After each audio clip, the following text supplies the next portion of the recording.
Apzināta ēšana ir balstīta apzinātībā, un apzinātība ir trenējama prasme. To varam darīt atvēlot laiku meditācijām, kā arī pieslēdzot savu uzmanību darot ikdienas darbības.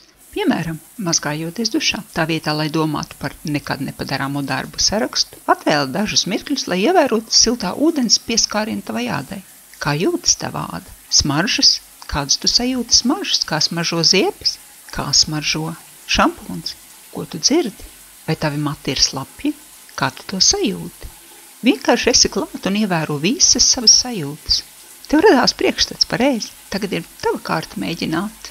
Vienīgi atceries, neņem darba biedrus sev līdz dušā un fokusējoties uz pašreizējo brīdi un tajā brīdī veicamajām darbībām, mēs mazinam savu stresu, autopilotu reaktivitāti un esot klāt vienā darbībā, varbūt kāda konflikta paliks neapēsta. Vienkārši esi tajā, ko tu dari, piebremzē un pakavējies. Un relaksācijas atbildi, ko tu šādi darot aktivizēsi, palīdzēs ar laiku tev mainīt gan ēšanas paradums, gan aktivizēs vielmaiņu, gan nodrošinās efektīvu uzturvielu uzsūkšanos.